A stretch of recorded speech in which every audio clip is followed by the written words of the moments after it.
좋은 아침입니다. 오늘 주시는 하나님의 말씀은 야고보서 1장 19절에서 22절 말씀입니다.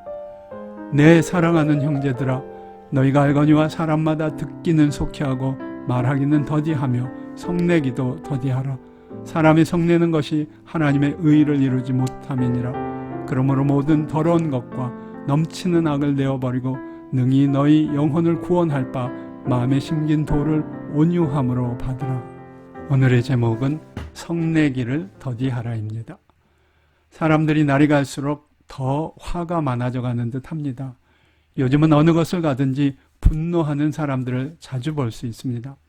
운전을 하는 중에 작은 실수에도 분노하는 사람들을 볼 수 있고요. 일터에서도 어떤 이유에서인지 분노하는 일꾼들을 자주 봅니다. 가정에서도 까닭없이 화를 내고 반항하는 아이들이 있고요. 남편이나 아내에게만큼은 위로받고 싶지만 그것조차 쉽지 않은 경우가 많습니다. 이 분노의 시대에 여러분은 어떻게 여러분의 마음을 다스리고 계십니까? 어디에서 참된 위로와 평안을 얻으십니까? 크리스찬들이라고 해서 이런 분노에서 완전히 자유롭지는 못한 듯 합니다. 저도 예외가 아닙니다.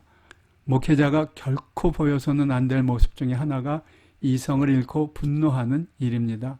그러나 저 자신 목회자로서 가끔은 성을 내고 말았음을 고백하지 않을 수 없습니다. 야고보서는 흩어져 있던 12지파에게 보낸 편지입니다. 그들은 대부분 큰 시련과 핍박을 겪고 있는 중이었습니다. 이들은 지금까지 많이 인내했습니다. 그러나 때때로 그 인내가 한계를 드러내고 많은 순간들이 있었습니다.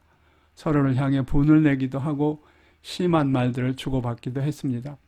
우리가 사는 현대 사회도 이처럼 언제 어디서 분노가 폭발할지 모르는 아슬아슬한 분위기가 있습니다. 이런 상황에서 어떻게 우리 마음의 평정을 유지하며 살아갈 수 있을까요?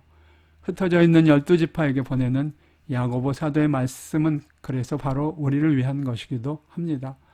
오늘 말씀은 먼저 우리가 성내는 것이 결코 하나님의 의를 이룰 수 없다는 사실을 상기시켜 주십니다. 화를 내는 이유 중에 하나는 무언가 우리의 뜻대로 되지 않기 때문일 것입니다. 그러나 사람이 화를 내야만 될 수 있는 일이라면 그것은 결코 하나님의 일이 아닙니다. 하나님의 일은 온유함으로 할 때 더욱더 좋은 결실을 맺기 때문입니다. 둘째, 우리 모두는 경건한 말과 행동을 끊임없이 훈련해야 합니다. 우리 하나님은 용서하기는 빨리 하시고 진노하기를 더디하시며 오래 참으시는 분이십니다. 하나님의 자녀들이라면 우리도 마땅히 듣기는 속히하고 말하기는 더디하고 성내기도 더디해야 할 것입니다. 마지막으로 우리의 마음과 영혼에 세상에 더럽고 추한 것들이 틈타지 않도록 우리 마음을 정결케 해야 할 것입니다.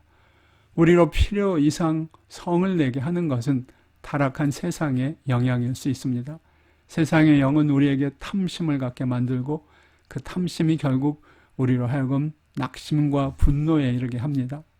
무엇보다도 이 모든 것을 이겨내기 위해서는 우리 마음에 하나님의 말씀으로 굳게 심기고 항상 그 말씀을 묵상하고 순종해야 합니다. 그 말씀이 우리 마음과 영혼을 감사와 기쁨으로 채워줄 수 있기 때문입니다. 여러분은 분노를 어떻게 다스리고 계십니까? 성내기보다는 온유와 겸손으로 하나님의 의를 이루는 여러분의 하루하루가 되시기를 주님의 이름으로 축복합니다.